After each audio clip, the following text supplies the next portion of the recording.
Jordan versus LeBron. LeBron versus Jordan.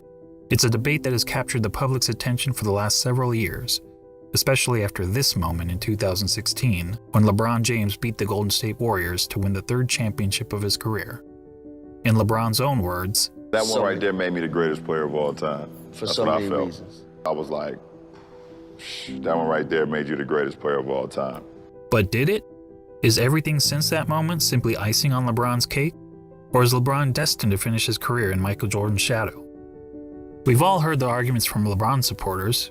He's bigger, he's stronger, he's faster, he's more durable. And from Jordan supporters. Michael Jordan was merely 6-0 with 6 MVPs in the finals. But the GOAT debate isn't as simple as the pundits make it seem. There are a number of factors relevant in determining the greatest basketball player of all time. In fact, I would say there are 5 things that really matter when determining the GOAT of any sport. These criteria are, in no particular order, accomplishments, longevity, winning, statistics, and what we'll refer to in this video as the eye test.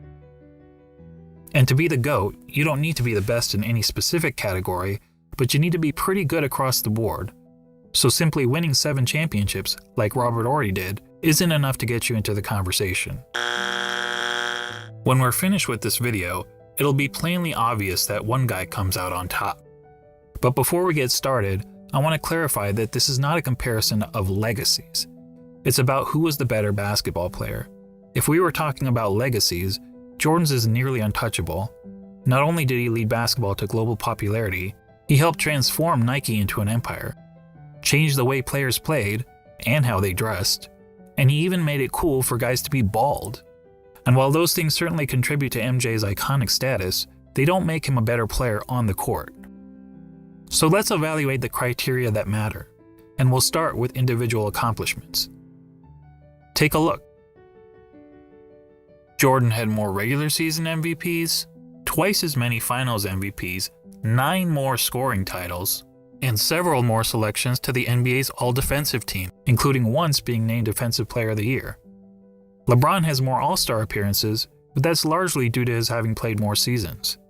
In fact, when taking into account retirements and major injuries, Jordan essentially played 13 seasons compared to 17 seasons for LeBron, making Jordan's significant lead in accomplishments all the more impressive. And that's to say nothing of MJ's brilliant college career, which saw him twice named All-American and once awarded College Player of the Year, at a time when the country's best players actually went to college. So regardless of whether you're a LeBron fan or MJ fan, you have to give the accomplishments checkmark to Jordan. The second criteria in our GOAT analysis is longevity. And this one is also a no-brainer, but this time in favor of LeBron. Not only has LeBron played more seasons in the league, but he's had a longer peak than Jordan. Jordan's peak lasted about 10 years, whereas LeBron's peak has lasted 16 years and is still going. And he's been incredibly durable during that time, missing significant time to injury only in 2019. That said, the claim that LeBron has been much more durable than Michael has been a bit overblown. Consider that Jordan played in at least 80 regular season games 11 times in his career, including all 82 games an incredible 9 times. Compare that to LeBron, who played in at least 80 regular season games just twice, and in all 82 games just once. So both LeBron and Jordan get high marks for their durability. But durability aside, the bottom line is that LeBron has sustained his level of excellence for a much longer period of time than Jordan, which puts the longevity checkmark squarely in LeBron's corner. That brings us to the third GOAT criteria, winning. As we all know, Jordan won 6 championships, LeBron has won 3. Jordan is 6-0 in the NBA Finals, LeBron is 3-6. Yes, LeBron has made the finals 9 times compared to only 6 times for Jordan, but let's not pretend that making the finals is the same thing, or even close to the same thing, as winning a title. Take a prime example from another sport, the Buffalo Bills. They're the only team in NFL history to appear in 4 consecutive Super Bowls. But is there a single player or fan of that team that wouldn't trade all 4 of those appearances for just 1 Super Bowl win? Frankly, talk to any fan whose team lost the season's final game and ask them how they felt afterward. Almost universally, their feelings are of sadness, anger, and disappointment. And that's just the fans. For players, those feelings are only magnified. Listen to Charles Barkley talk about losing in the NBA Finals. And I was just in shock when it was over because I had to, I was frustrated because I couldn't wheel my team past Michael and the Bulls. And first of all, I don't think I've ever gotten over it, number one. But that was traumatic, and it's painful. So we can all stop with this false equivalence between winning the championship and finishing runner-up. In the words of Herm Edwards, you play to win the game. Hello? You play to win the game. Now back to Jordan and LeBron. As mentioned, on basketball's biggest stage, the NBA Finals, Jordan was 6-0. LeBron was 3-6. And frankly, that doesn't even show how lopsided their records really are. In terms of individual finals games, Jordan was 24-11. LeBron is 18-31. And that's because in 4 of his 6 finals losses, LeBron's team hasn't even been competitive. Twice he got swept, and 2 other times he lost 4-1. That includes being on the wrong side of the 2 most lopsided finals by margin of loss in NBA history. Of course, LeBron fans will tell you that the only reason for LeBron's poor finals record is that his competition was so tough. Ironically, some of these same fans criticized Jordan for losing early in his career to a Celtics team stacked with 5 Hall of Famers, and they conveniently gloss over the fact that LeBron reached the finals so many times in part because the competition in his own conference was so weak. During the vast majority of his career, LeBron played in what many dubbed the Leastern Conference because the East was so much weaker than the West. On the other hand, during Jordan's playing days, the East was generally considered the stronger conference, as Jordan had to battle through hard-fought rivalries against the Bad Boy Pistons, Patrick Ewing's Knicks, the Shaq Penny-led Magic, and Reggie Miller's Pacers. That said, if you want to blame LeBron's failure in the finals on the level of his competition, I won't argue with you. But let's also not blow it out of proportion. If you look at the average number of wins of their finals opponents, you'll see that LeBron's finals opponents averaged 60.8 wins per season, whereas Jordan's finals opponents averaged 61.2 wins per season. So as it turns out, both players face stiff competition in the finals. But a big reason we don't hold the 93 Suns, the 96 Sonics, or the 98 Jazz in the same regard as some of LeBron's finals opponents is because, unlike LeBron's adversaries, Jordan's opponents never actually won the Larry O'Brien Trophy. Which goes to my original point, that the difference between winning the title and finishing runner-up is huge. And the reason those teams never won the title? This guy. Look, I'm not trying to say that Jordan's opponents were as good as the Warriors teams that LeBron faced 4 times in the finals.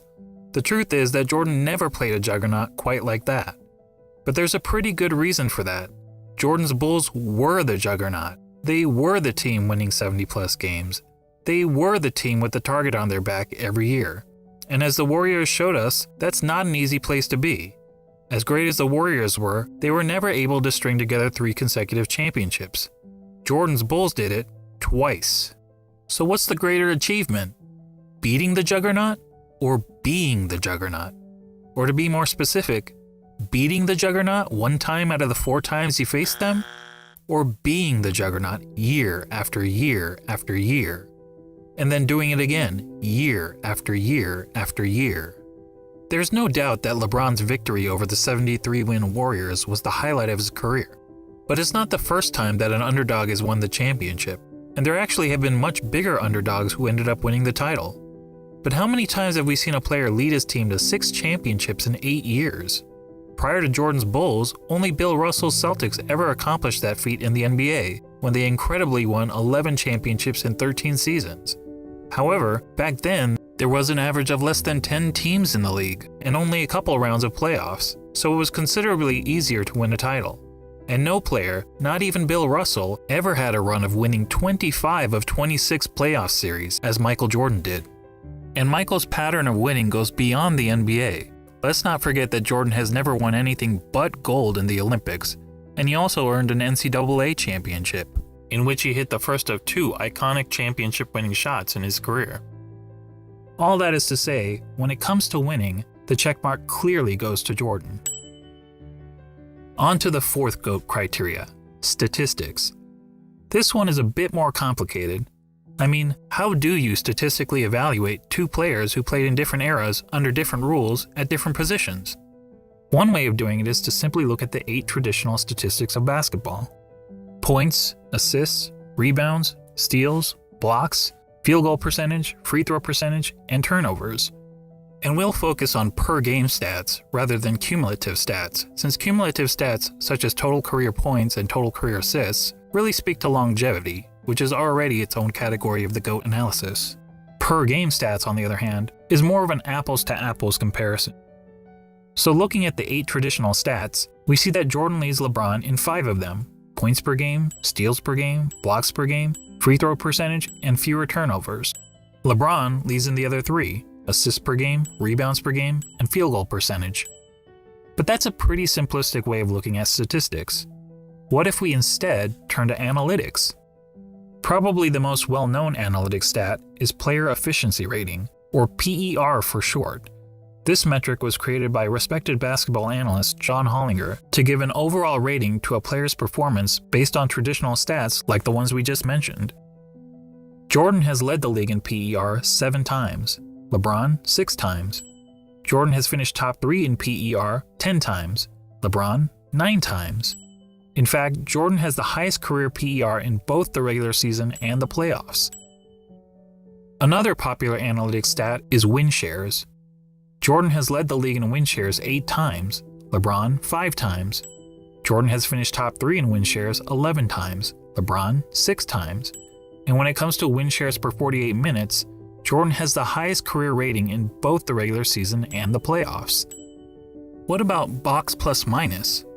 Until recently, LeBron was actually ahead of Jordan in career box plus minus. But after the 2017 season gave Russell Westbrook the greatest single-season box plus minus in history by a wide margin, the architect of box plus minus realized that the stat was fundamentally flawed. So he made some changes to improve its formula. As a result, Michael Jordan now has the highest career box plus minus in both the regular season and the playoffs. And lastly, what about value over replacement player, which on its face seems to favor LeBron James? Well, value over replacement player is a cumulative stat, and as previously noted, cumulative stats speak more to longevity than they do game-to-game dominance. That said, according to value over replacement player, Jordan owns 6 of the 9 greatest individual seasons ever played. And on a per-game basis, MJ's career rating in value over replacement player is the highest of all time in both the regular season and the playoffs. Are you noticing a theme here? Not only does Jordan beat LeBron in every ratable analytics stat, he consistently ranks as the best ever across the board. Before we move on from analytics, I want to mention a lesser-known stat called game score, another brainchild of John Hollinger. Game score measures a player's performance in a single game, so it won't tell us who's had the better career, but it does provide insight into who's had the greatest games. Now, we only have game score stats since 1983, so you won't see any mentions of Wilt Chamberlain here. That said, of the 100 highest game scores ever recorded, incredibly 19 of them belong to Michael Jordan. In other words, nearly 1 out of every 5 of the best single-game performances over the last 4 decades has been by MJ. That includes the highest game score of all time for Jordan's 69.18 rebound masterpiece. Comparatively, LeBron has had only 3 of the top 100 game scores. When discussing the GOAT, Nick Wright is fond of asking this question. The aliens come down.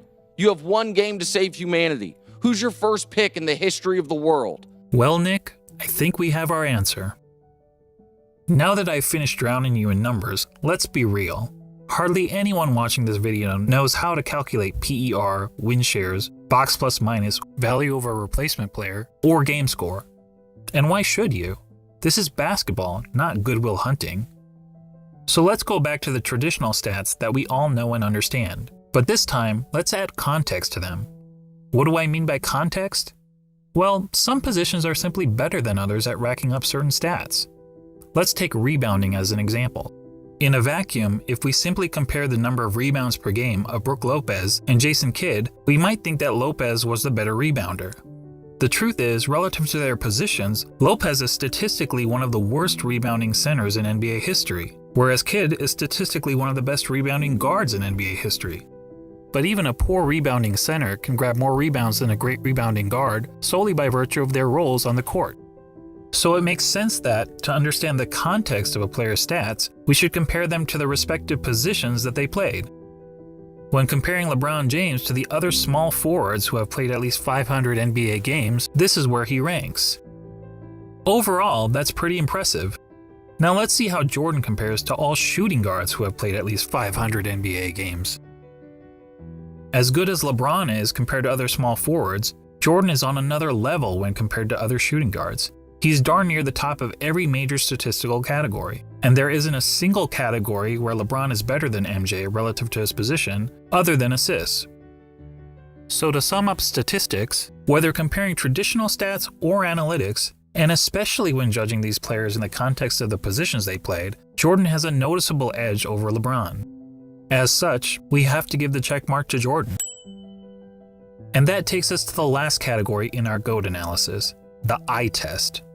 And to be clear, by eye test, I don't mean which of these players is bigger, faster, or jumps higher. None of that is relevant unless we're having a track and field competition. And frankly, if physical measurables mattered, then George Murasan would be in the GOAT conversation. No, what I mean by the eye test is, if you sat an average basketball fan in front of a TV to watch a player in action, what would he notice that the player is and is not great at? Thankfully, I happen to be an average basketball fan, and I've had the privilege of watching both LeBron and Jordan during their playing days. So unlike a lot of my fellow YouTubers, I haven't merely relied on highlight videos. Here's what my eyes told me when I saw Michael Jordan play, particularly during his playing days with the Chicago Bulls. He was the best offensive player in the game, he was arguably the best defensive player in the game, he had the best mid-range game, he was the best finisher at the rim, he had the best post-up game, which is incredible considering most players who dominated the post were big men. He was widely considered the most clutch player in the game. He was regarded by opponents as the fiercest competitor on the court. He was regarded by teammates as the hardest worker in practice. And when all was said and done, amongst the other stars of his generation, he was the greatest winner. Now, when you're playing against the elite of the elite athletes of the world, to be the best at any one of those things is pretty remarkable. But to be the best at all of them? I tell you it's impossible, but for the fact that we saw Michael Jordan do it. And when it comes to the GOAT debate, that's the biggest hurdle facing LeBron. He's basically being compared to a guy who was great at everything and practically had no weaknesses. Seriously, judging by the eye test, what's the worst thing we could say about Michael Jordan's game? Probably that he wasn't a very good three-point shooter.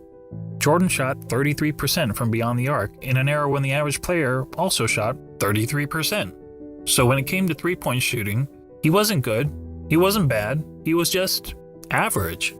But remember that Michael played in an age when the three-point shot wasn't a big part of the game. During Jordan's years, teams averaged only 9.5 three-point attempts per game, and Michael himself attempted less than 2 threes per game. And if being an average three-point shooter is a weakness of Michael's game, well, then we also have to call it a weakness of LeBron's game. The difference is that LeBron plays in an era where the three-point shot is a huge part of the game. During the years in which LeBron played, teams attempted on average over 21 threes per game, and LeBron himself averaged 4.3 three-point attempts per game, or 2.5 times as many as Jordan. Despite the increased emphasis on threes, LeBron's career shooting percentage from beyond the arc is only a hair better than Jordan, at 34%. And it's actually slightly below his peers, who averaged 35% from three during his era. But to reiterate, being an average three-point shooter was by far the worst part of MJ's game. For LeBron, it's not even close.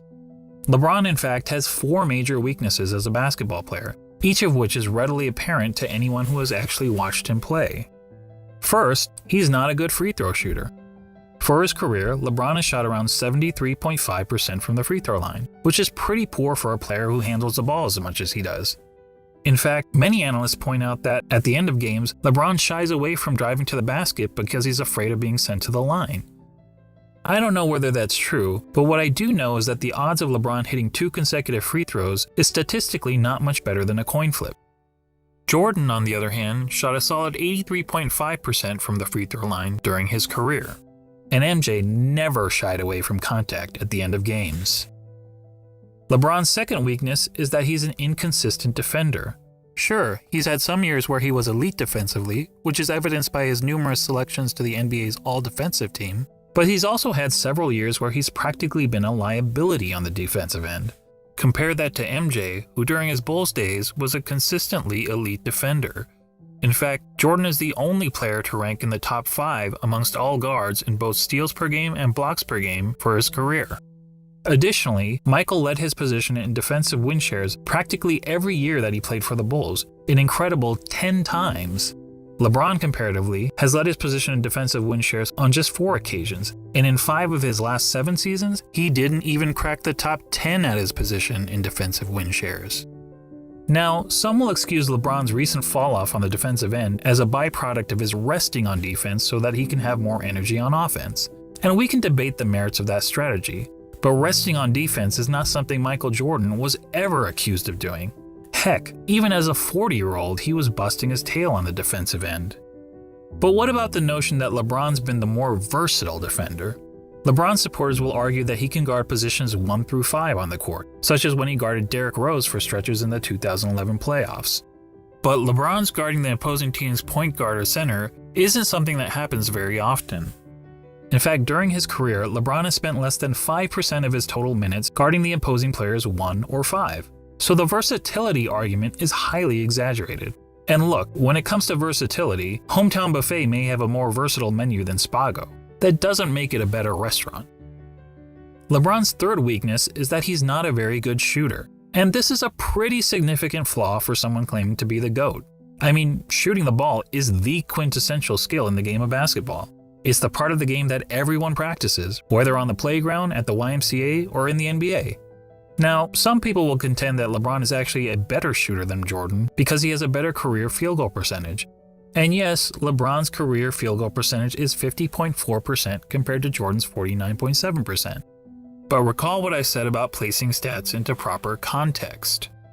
To help us understand context when it comes to shooting, allow me to introduce DeAndre Jordan and Tyson Chandler. We all know that DeAndre and Tyson were great rebounders and defenders, but what if I told you that they were also 2 of the greatest shooters of all time? That would be certifiably crazy. Yet if you look at all the shooting metrics, field goal percentage, effective field goal percentage, true shooting percentage, both of these guys rank near the top in NBA history. Of course, there's an obvious reason for that. As we all know, both DeAndre Jordan and Tyson Chandler take a lot of their shot attempts on dunks, layups, and putbacks, which are extremely high percentage shots. Well, guess what? So does LeBron James. In fact, every single year of his career, the shot that LeBron James has taken the most has been within 0 to 3 feet from the basket. In other words, dunks, layups, and putbacks. More than 1 of every 3 of LeBron's shots has been within this point-blank range, which is aided by his playing in an era where it's been relatively easy to get to the rim, particularly when compared to the physical era in which Jordan played. And just like every other player, LeBron is really effective from 0 to 3 feet, hitting over 73% of these shots. But how does LeBron fare from outside this range? According to basketballreference.com, LeBron's shooting percentage from outside 3 feet is 37.5%. It's even poorer in the playoffs where he shoots 35.9%. And it gets even worse in close and late situations. In the last 2 minutes of games where the score is within 5 points, LeBron hits only 31.7% of his jumpers. Look, it doesn't take a rocket scientist to know that these numbers aren't very good, which is probably why in the 2013 finals, the Spurs' defensive strategy against the Heat was to basically dare LeBron James to shoot. And keep in mind, this was against LeBron in his prime. Can you imagine an opposing coach using a similar strategy against MJ? Now, LeBron actually credits the Spurs for forcing him to work on his jump shot, but it's not as if his results have gotten much better since then. Here's LeBron's shooting percentage from outside 3 feet over the last 6 years. Yikes. Well, I'll give him this, he is consistent. For comparison, consider that in the last year of Michael Jordan's career, as an aging player on the Washington Wizards, Jordan shot close to 42% from outside 3 feet. While that's certainly not great, it means that even as a 40-year-old shell of his former self, Jordan was still a better shooter, a far better shooter than LeBron James. Unfortunately, Basketball Reference doesn't have advanced shooting metrics from Michael's Bulls days, when he was a significantly more efficient scorer, but few would argue that Michael was anything but a lethal jump shooter when he was wearing red and black. When it comes to shooting, all of us can recall practicing shots on the blacktop, counting down 3, 2, 1 before launching a shot at the rim. Well, if you were pretending to be LeBron James, you'd brick almost 2/3 of the time. Actually, that's not entirely true. If you were playing against a countdown, it would be much, much worse. And that gets me to the last major weakness of LeBron's game, his performance, or more accurately, lack of performance, in the clutch. Remember when people were praising LeBron for making a couple of buzzer beaters in the playoffs 2 years ago? They used these stats to claim that LeBron was better in the clutch than Jordan. But look at these numbers carefully. What stands out to you? How about this? People were using a sample size of less than 1 shot per season to make the case that LeBron was more clutch than Jordan. That would be the equivalent of polling just 100 people in the country to try to predict the winner of the next presidential election. So let's use more telling stats, shall we? Here's a situation that's often used to determine a player's clutchness. 5 seconds to go in the fourth quarter or overtime, and your team needs a bucket to either win or tie the game. It answers the age-old question, who do you want taking the last shot with the game on the line? It turns out that in the regular season and playoffs combined, LeBron has taken 94 such shots. That's a pretty good sample size. And how many of those 94 shots has LeBron made? 19, for a shooting percentage of 20%. Let me repeat that. 20%. Guys, that's not bad in the clutch. That's atrocious. Michael Jordan in the same situation shot roughly 50%. Yes, that's right. Jordan's performance under pressure was the same as it was throughout the rest of the game. And that, my friends, is the definition of clutch. So there you go. When it comes to the eye test, our eyes tell us that one player, Michael Jordan, is great at everything and has practically no weaknesses. And the other player, LeBron James, while also having a ton of strengths, has several obvious flaws to his game. And when all is said and done, after analyzing the 5 key factors of being the GOAT, Jordan gets 4 check marks to LeBron's 1, making this GOAT debate, well, not much of a debate at all. Now, don't get me wrong, I'm not saying that LeBron James is a bad player. He's a phenomenal player. Personally, I have him on basketball's Mount Rushmore, along with Jordan, Kareem, Wilt Chamberlain, and Bill Russell. He's just not Michael Jordan. And just to underscore how good MJ was, let's ignore LeBron and Jordan for a minute and focus on the other 3 players highlighted here, Kareem, Wilt, and Bill Russell. Most would agree that these are the 3 greatest centers in NBA history, and each of them has a strong case to justify his standing among basketball royalty. Wilt is an all-time great because he was an offensive force of nature, and he holds a ton of NBA records. Russell is in the conversation because he was a dominant defender and a perennial champion. Kareem also led his team to numerous titles, and in terms of individual awards and accolades, was the most decorated of the 3. Not to mention, he had the NBA's most unguardable shot. Now imagine a center that had all the best qualities from these 3 titans. A player like that would be the basketball equivalent of Thanos. Now add to that player the highest level of intangible attributes, such as a tireless work ethic, unmatched killer instinct, and an ability to deliver in the clutch. And now you'd essentially be looking at Thanos with all of the Infinity Stones, and no one would question whether this player was the greatest of all time. But the truth is, we don't have to imagine such a player. That player already existed. He just happened to be a shooting guard, not a center. When you think about it, Michael Jordan is the real-life version of an overpowered video game character. He had all the qualities we look for in a superstar athlete, and he had it in spades. He's basically Babe Ruth, if Babe Ruth played defense like Willie Mays. And that's why, even in comparison to the other all-time greats, he is truly in a class of his own. Simply put, he's the GOAT.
Thanks for watching. This was my first video, but if you want me to make more content like this, please subscribe to my channel.